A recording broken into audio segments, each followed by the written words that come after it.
March 22nd. My name is John, and you're riding with me on my morning drive. And for the next 20 or 30 minutes, we're going to be talking politics.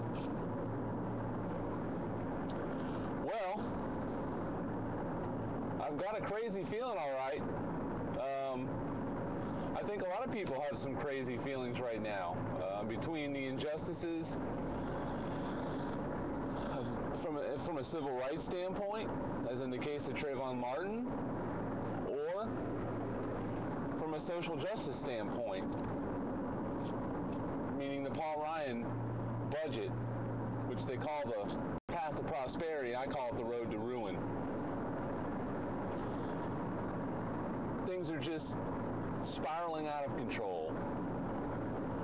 But I think that justice is going to be served, because last year's Paul Ryan budget was basically the same thing as this year's Paul Ryan budget, and people rejected it wholeheartedly. In fact, in New York, there was a special election that was held, and it basically was a referendum on the Republicans and the Paul Ryan budget, and of course the Democrat won that election in a traditionally Republican district.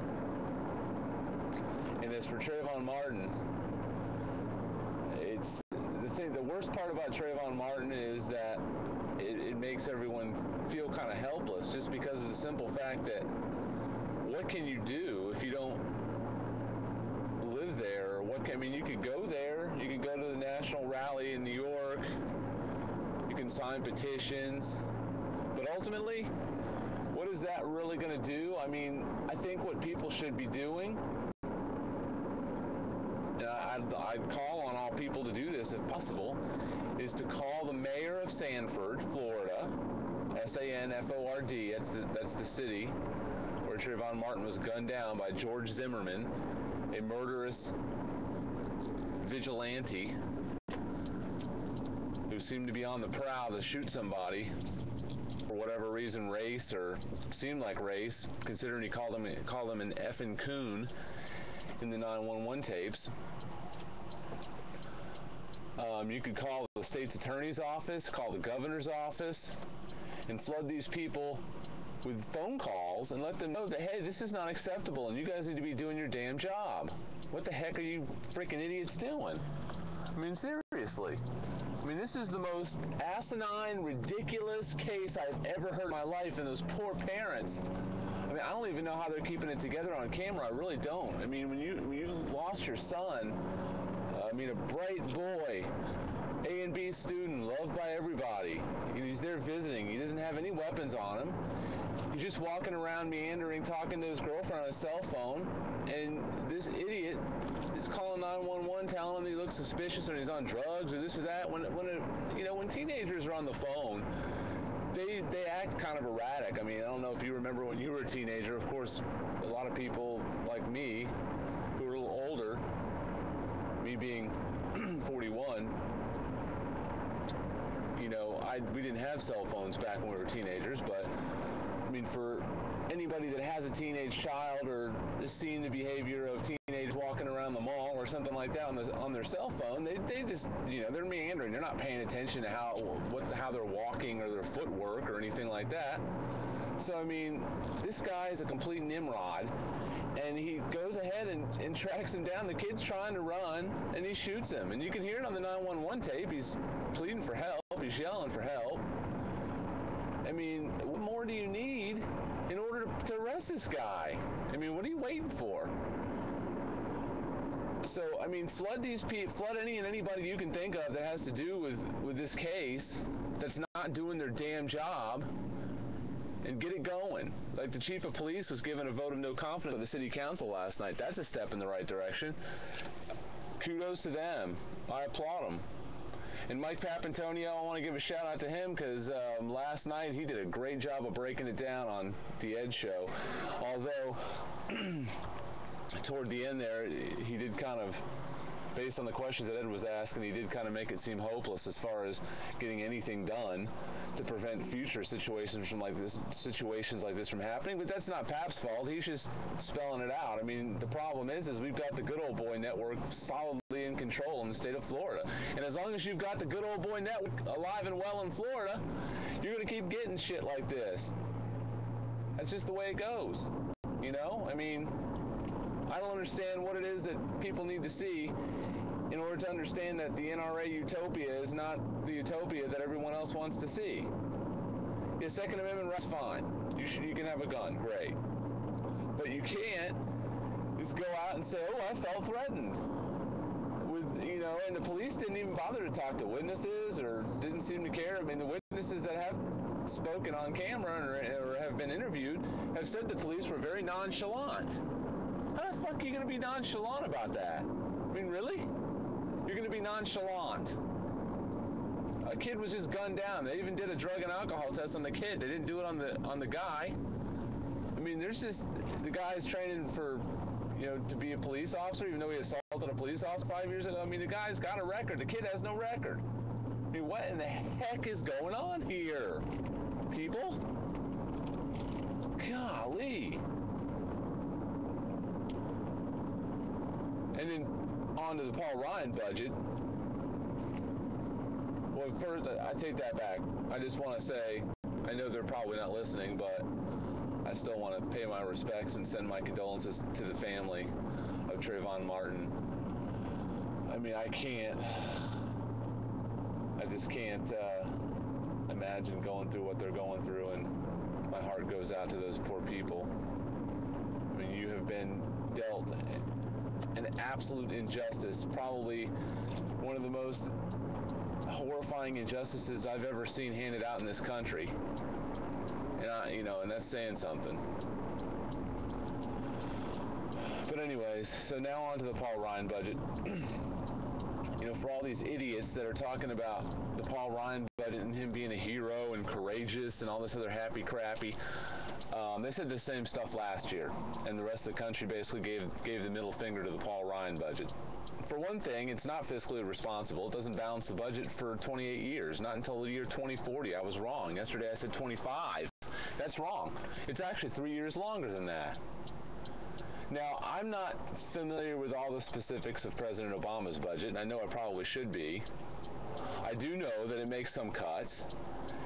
And this year's budget, I mean, Mitt Romney wants to talk about Obama doubling the deficit and so on and so forth, and that's a bunch of crap because he didn't double the debt or the deficit.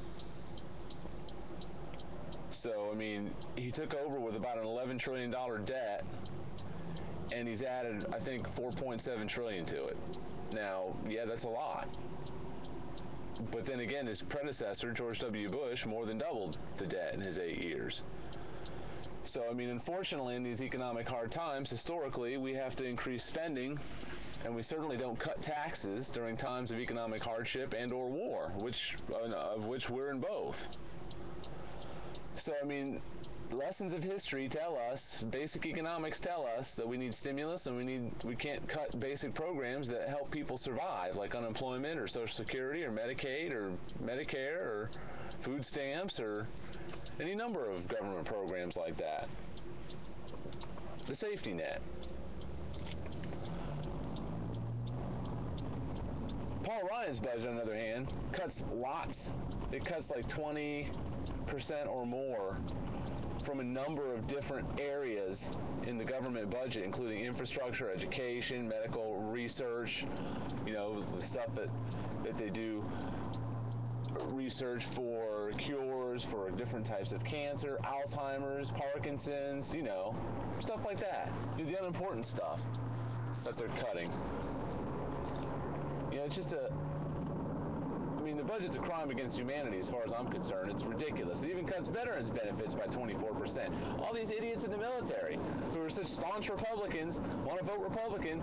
Yeah, keep voting Republican, dipstick, and see what that gets you. What that's going to get you is benefit cuts. I mean, good Lord, we should be increasing benefit cuts. Instead, they're increasing military spending, not benefits for veterans. military spending by $8 billion. And then $3 trillion of that budget is dedicated for more tax cuts for the wealthy and the corporations. Seriously. A $3 trillion chunk that is absolutely unnecessary right now because none of those people need a $150,000 a year tax cut. I mean, it's almost like Paul Ryan said, let me think how far in reverse of Robin Hood I can go and exactly how much I can steal from the poor and the middle class and still get away with it. You know, it's almost like he went to the furthest reaches of his imagination. You know, he guts Medicare, turns into a voucher program just like last year, makes draconian cuts to Medicaid, food stamps, unemployment, infrastructure. Yeah, we need 38% cut from, or 28% cut from infrastructure, right? Yeah, wrong. Our infrastructure is crumbling. We need more infrastructure. That'll put people to work, for crying out loud. I mean, none of these momos want to go back and take a look at what FDR did with the New Deal and the WPA, the Works Progress Administration.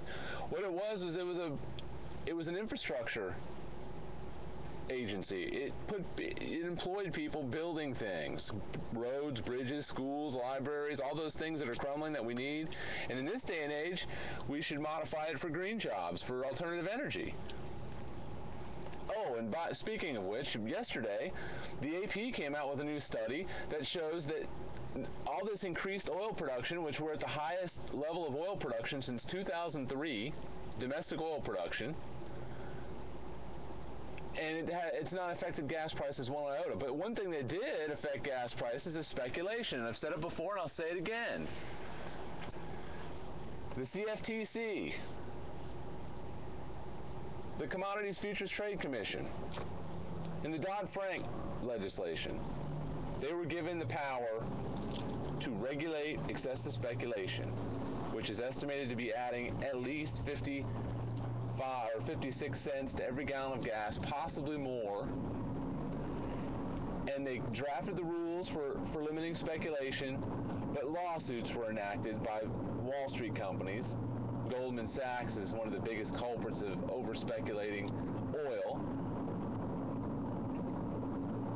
And they stopped. And of course, they're sifting through all kinds of data and everything else. Well, Senate Democrats and Bernie Sanders came up with legislation that forces them to push those rules through under the Emergency Powers Act in order to get this going within 2 weeks. I applaud you guys. Somebody's doing something. The Obama administration, which this might be for the Obama administration for the day, and probably for the next freaking month, is what the heck is he freaking doing? He's standing there with his dick in his hand. I mean, come on, dude. You said your administration's going to do everything possible to examine gas prices. Well, there's some low-hanging fruit right there, dude. All you got to do is just get the CFTC to do their damn job, and you'd be all set. You'd be a hero, man. You'd be knocking them gas prices down. But then again, you know, it would kind of prove that the Republicans were right, that the president can do something about gas prices. But the president should have already done something with his strategic petroleum reserves, although he could be waiting until gas gets closer to $4 a gallon, although it's not far off. That could drop gas prices by 25 cents. I mean, you know, I don't know what the hell Obama's doing with this stuff, but he really has some options, and he's really not taking advantage of any of them. And it's kind of frustrating to me. I don't understand why exactly. Because, I mean, it's not like there's going to be any political backlash except from dumbass Republicans who we don't really give a shit about anyway, because they're stupid. All they want to see is high gas prices, because that's going to be a drag on the economy, and that's going to help them because the economy is still not going to be as good as it could otherwise be. And that helps Republicans. So keep that in mind when you go to the voting booth, any of you that are on the fence, that Republicans, they're not doing a damn thing. You don't see them coming up with ideas or legislation other than drill, baby, drill, which anybody with half a brain in their skull knows that drill, baby, drill isn't doing a damn thing to help gas prices, and it's not going to. We have like 2% of the reserves. Even if we drilled every conceivable place even if you drilled in every possible corner and every location without any areas off limits to drill, you still would not be able to meet anywhere close to what our oil demands are. Anyways, our oil goes to the world market and then it gets resold out to everybody in the world, including ourselves. It's not like it works where all the domestic oil gets used up by us, and then beyond that we go outside of our own oil production to the world market, and no, that's not how it works. So people that think it works that way are deluding themselves. Go look it up and quit taking Fox News' word for it. Stupid idiots like Bill O'Reilly, who wants to get on there and say that, poor President Bush, he's being blamed for gas prices, and he can't do anything about gas prices back in 2008, but now he's singing a different tune. Mr. Hypocrite's blaming the president, President Obama, the black guy, for gas prices, saying he can do this or he can do that. Well, if George Bush couldn't do anything, Bill, why in the fuck do you think Obama could do something? Give me a break. Come on, man. You're an idiot. So, this Paul Ryan budget, it's a disaster. It's pretty much going to get the same reception the last year's. It already has. And the funny part about it is it's not even a real budget. It's really more of a political document. It doesn't get into absolute numbers and specifics. So it's really just an election year thing that they came up with to say, here's the contrast, here's the choices, America. You've either got if you need something from us, meaning the government, you can stick it up your ass. You're on your own because Ayn Rand knows everything and you know nothing.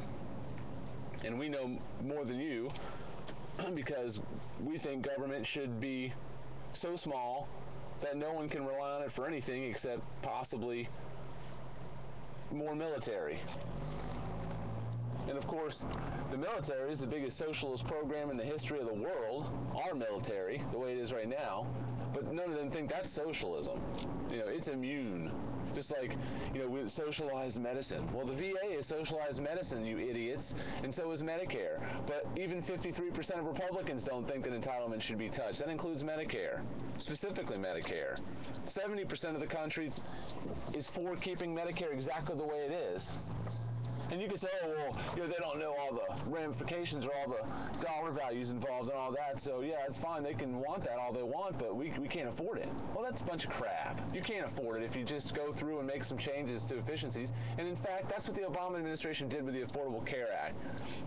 That's one of the things they did. And in fact, there's an Droid app, or actually just a smartphone app for the Affordable Care Act that has all the details about what it's doing for people and what it means, so that any of these idiots that want to talk about Obamacare this and Obamacare that, they can bite the big one, because then you can actually pull out facts on your app and tell them exactly what's going on.